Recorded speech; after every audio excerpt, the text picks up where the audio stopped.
ध्यानं मूलं गुरोर्मूर्ते पूजा मूलं गुरोर्पादं मंत्रं मूलं गुरोर्वाक्यं मोक्षं मूलं गुरोर्कृपः. सर्व भक्तमंडळींना नमस्कार. मी प्रमोद रंगे आणि आपण पाहतात माझं यूट्यूब चॅनल मोक्ष गुरु रामकृष्ण सरस्वती गुरु. मित्रांनो, आज मी 160 क्रमांकाचा व्हिडिओ करत आहे आणि आजच्या या व्हिडिओमध्ये मी आपल्याला पुण्यातील एक भक्त आणि वाड्या कॉलेजमध्ये ज्यांनी प्राचार्य पदाची धुरा वाहिली ते श्री आम सुरू सुरू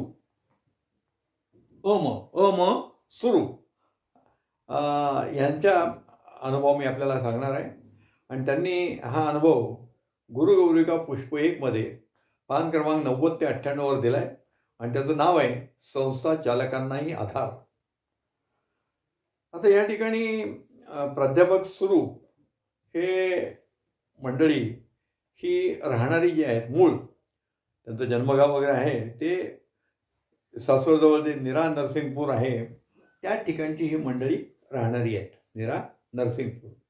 आणि तिथलचं जे नरसिंह दैवत आहे ते दैवत हे यांचं कुलदैवत आहे. त्यामुळे घरामध्ये या कुलदैवतीची पूजा अर्चा वगैरे होत असे आणि कुटुंबातील विद्यार्थी दशेतच अडचणीत जावं लागलं वगैरे हा भाग आलाच आहे. परंतु घरामध्ये त्या पद्धतीचं एक वातावरण, त्यांचं धार्मिक वातावरण त्या ठिकाणी होतं. आणि मग पुढे त्यांचं शिक्षण झालं. मग शिक्षणाकरता उच्च वरच्या शिक्षणाकरता ते पुण्यात येऊन राहिले. पुण्यात त्यांनी एक भाड्याने घर घेतलं होतं, म्हणजे खोली, विद्यार्थी राहतात तसं त्या ठिकाणी खोली घेतलेली होती. आणि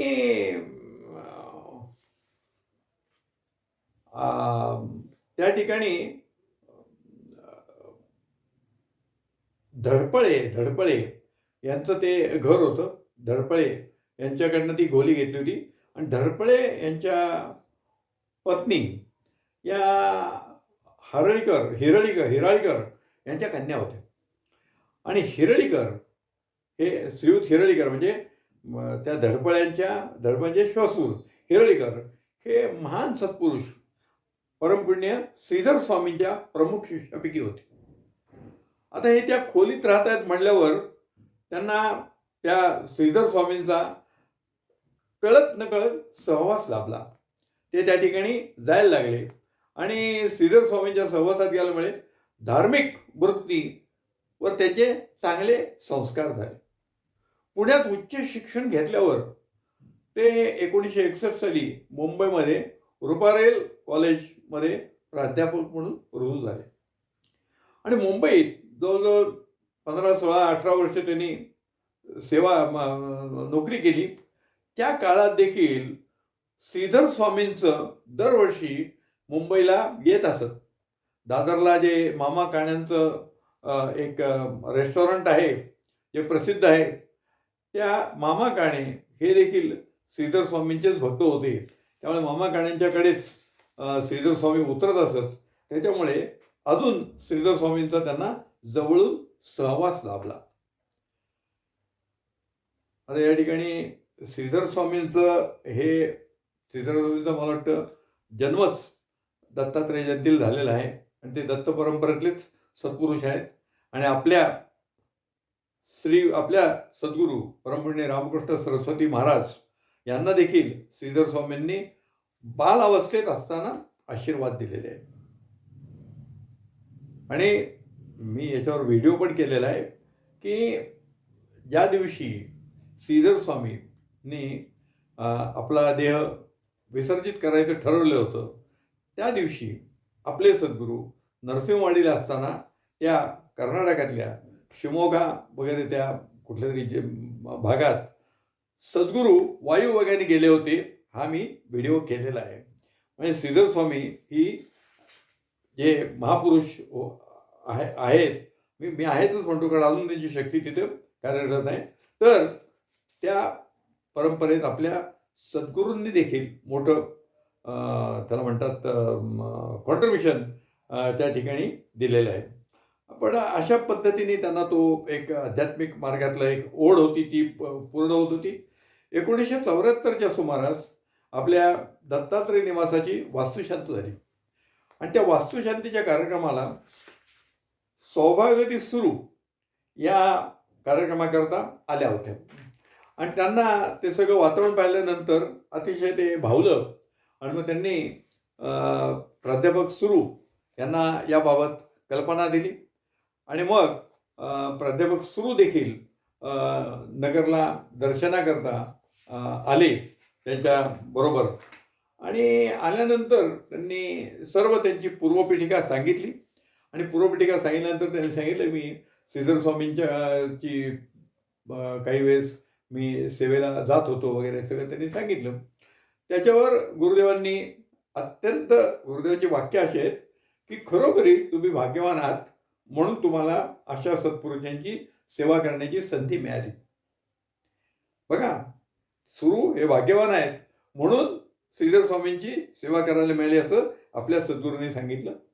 आणि मग त्यांनी फक्त एवढंच विचारलं, तुम्ही काय त्यांच्याकडे गुरुमंत्र घेतलाय का? तेव्हा सुरू सरांनी सांगितलं की मी काही गुरुमंत्र वगैरे घेतलेला नाही, फक्त मी सेवेला जात होतो. म्हणजे त्यांचे आशीर्वाद हे मिळालेले आहेत. मग त्याच्यानंतर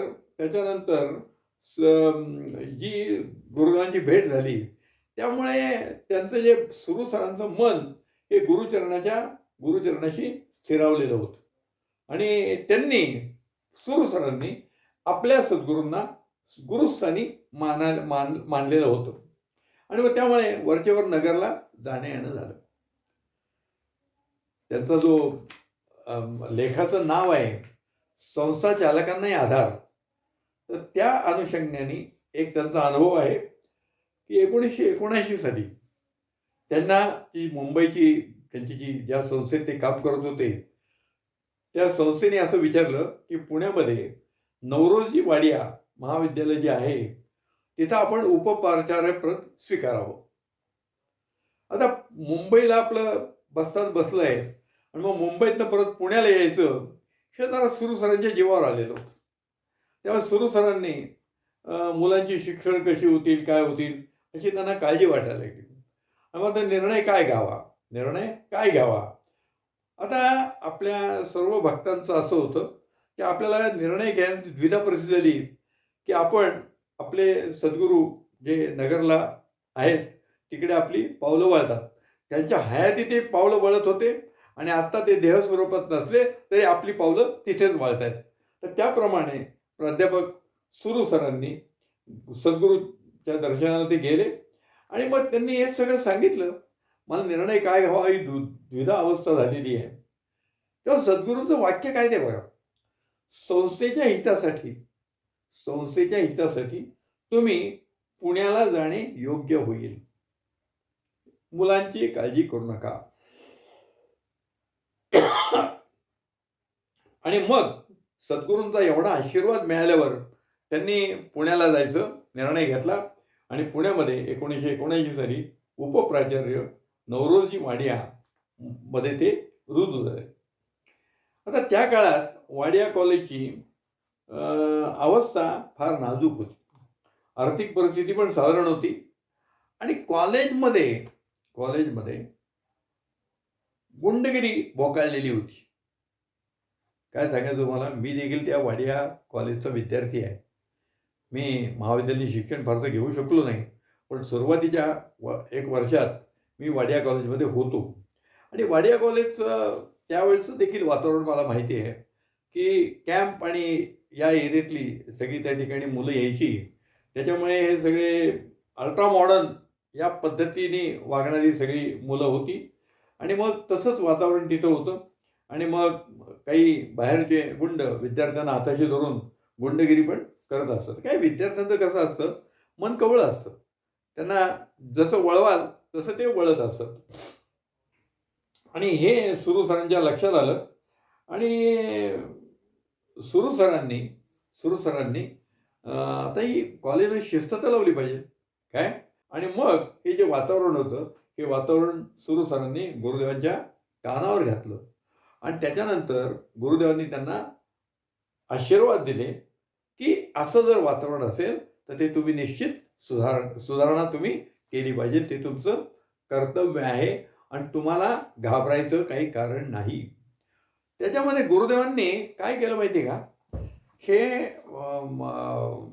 आशीर्वाद देत असताना गुरुदेवांनी त्या ठिकाणी श्री गुरुचरित्र या पोथीतील 14वा अध्याय जो आहे त्यातल्या काही ओवी त्यांना सांगितल्या आणि मग त्यांना आशीर्वाद दिला. त्या ठिकाणी त्यांनी असं म्हटलंय की आशीर्वाद देताना म्हटले की गरुडाच्या पिल्लांनी सापाची भीती बाळगण्याचं काही कारण नाही. त्या गुरुचरित्राच्या 14व्या अध्यायातल्या ओव्या अशा आहेत की गोप आलिया ओळंब्यासी केवी स्पर्शे अग्निसी श्रीरूपा होय जासी काय करील क्रूर दुष्ट. तर मी 14व्या अध्यायातलं परत आपल्याला सांगत नाही काय हे होतं, पण सायनदेवांना श्री गुरूंनी त्यावेळेस वर दिला होता, मिलेंच्या राजाला तू जाऊन भेट, तो काही करणार नाही, तू परत सुखरूप माझ्याकडे येशील आणि तू येत नाही तोपर्यंत मी इथे थांबेन. आणि या अध्यायात गरुडाच्या पिल्लियांसी सर्पतो कवणे परिग्रासी तैसे तया ब्राह्मणासी कली काळाचे भय नाही. ज्याचे हृदयी गुरुस्मरण नाही का एखादे सिंहासी ऐरावत केवी ग्रासी श्री कृपा होयासी कली काळाचे भय नाही. म्हणजे या ठिकाणी आपल्याला गरुड हे वाहन कोणाचे माहिती आहे. त्यामुळे गरुड हा आकाशात उंच भरारी मारणारा पक्षी आहे आणि त्याचं पिल्लू ते पण तसंच आहे. त्यामुळे त्यांनी पृथ्वीवरच्या सापाला कशा करायचे, गरुड हा सापाला घेऊन उडू शकतो. त्यांच्या एकमेकांचं तसं ते वैरच आहे. तर त्या अनुषंगाने त्यांनी गुरुदेवांनी हे वर्णन केलेलं आहे. आणि एखादा सिंह आणि हत्ती, तर हत्ती काही सिंहाला गिळू शकत नाही ना. बघा, हत्ती प्रतिकार करतो, हत्ती सिंहाला लाथाडून टाकू शकतो वगैरे सगळे, पण तो त्याला काही खाणार नाही हे सांगितलेलं आहे. आणि ज्याचे हृदयी श्री गुरुस्मरण त्यांचे कैसे भय दारुण काळ मृत्यू न बाधे जाणं अपमृत्यू काय करी. या ठिकाणी हा जो आशीर्वाद त्यांनी दिला होता त्या आशीर्वादाप्रमाणे त्यांनी गुरुदेवांनी सांगितलं, तुम्ही कर्तव्य भावनेने पावले उचला, मी तुमच्या पाठीशी आहे. मी तुमच्या पाठीशी आहे म्हणजे तुम्ही माझे भक्त आहात. माझे भक्त असल्यामुळे आता या ओवीत देखील त्यांनी म्हटले बरं काय, ज्याचे हृदयी श्री गुरुस्मरण त्यांची कैसे भय दारुण काळ मृत्यू न बाधे जाणं अपमृत्यू काय करी. सुरू सरांना जो आशीर्वाद दिला होता त्यामुळे सुरू सरांमध्ये हत्तीचं बळ आलं आणि त्यांनी त्या कॉलेजमध्ये शिस्तीला प्राधान्य देऊन विद्यार्थ्यांनी गुंडगिरीबद्दल कडक पावले उचलून आळा घातला होता. हा संस्था चालकांना आधार, प्राचार्य जे असतात, उपप्राचार्य जे असतात ते संस्था चालक म्हणूनच काम करतात. त्यामुळे संस्था चालकांना आपल्या सद्गुरूंनी आधार दिलाय असा याचा आहे.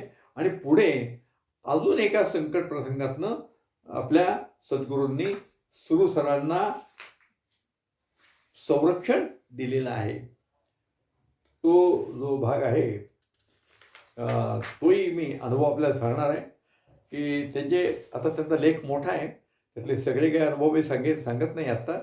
पण संकट मोचकत्व कसं असतं आपल्या सद्गुरूंचं ते मी आपल्याला या ठिकाणी सुरू सरांच्या लेखाच्या माध्यमातून सांगतोय. 1991 सालची गोष्ट होती. 91 साली ऑक्टोबर महिन्यात एके दिवशी रात्री 11 वाजता एक बैठक आटपून वाडिया कॉलेजच्या आवारात सुरू सरांनी प्रवेश केला. मला वाटतं त्यावेळेस ते प्राचार्य झालेले होते. 91 साली त्यांची प्राचार्य म्हणून नियुक्ती झाली होती. प्राचार्यपदावर बढती मिळाली होती. आणि प्राचार्य हा कॉलेजच्या बाबतीत फार मोठा अधिकारी व्यक्ती असते. त्याच्या परवानगीशिवाय काहीही त्या ठिकाणी होत नाही अशी ती आहे. तो सर्वा असतो.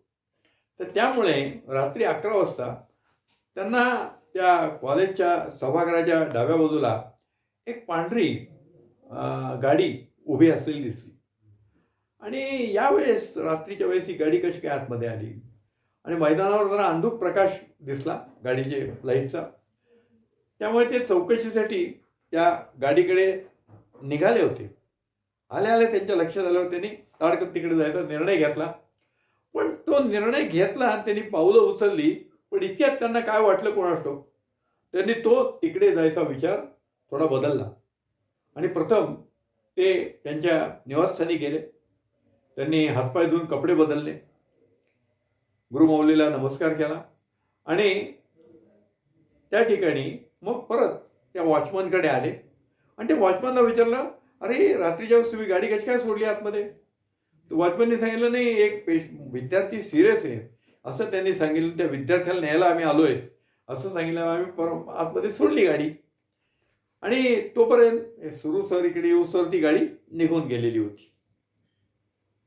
आता सुरू सरांनी मग घरी जाऊन झोपले. दुसऱ्या दिवशी सकाळी कॉलेज जेव्हा उघडलं तेव्हा असं लक्षात आलं की कॉम्प्युटर विभाग फोडून त्या ठिकाणी चोरी झालेली आहे.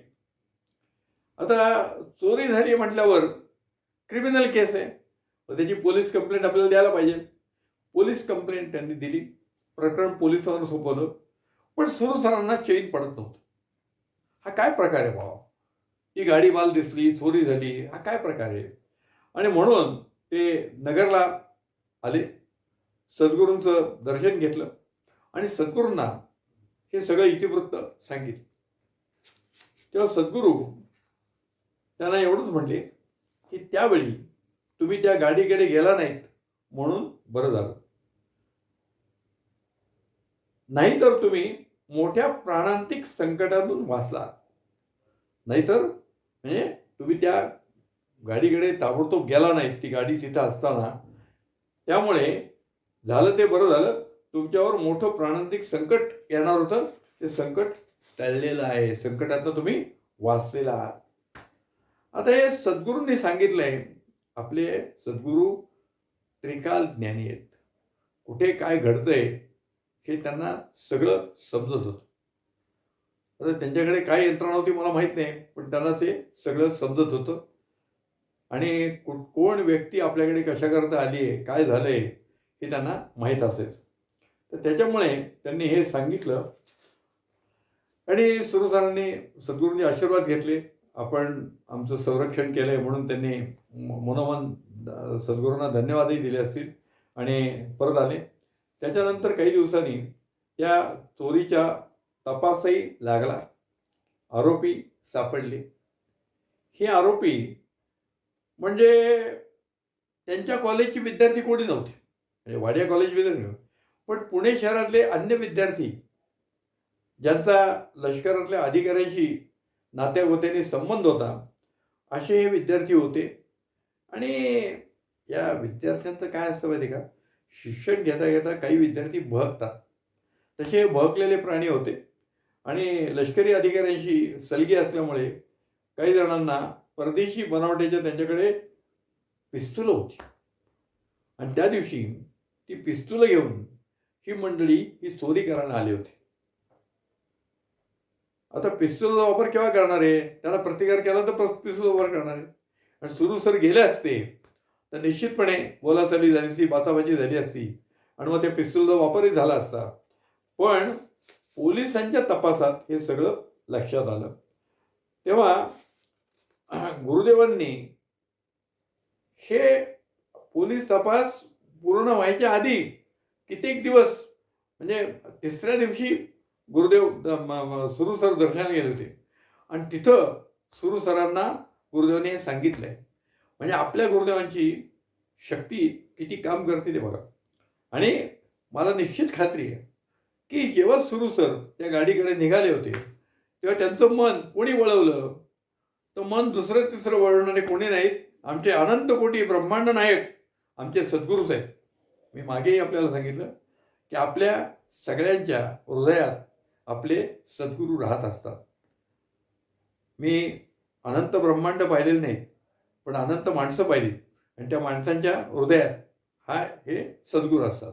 व सद्गुरूंनी सुरू सरांना योग्य बुद्धी दिली, तिकडे जाऊ दिलं नाही आणि मग सावकाश पोलिसांनी पोलीस तपास करावा या दिशेने ती सगळ्या घटना त्यांनी घडवल्या आणि मग त्या ठिकाणी हे लक्षात आलेलं आहे.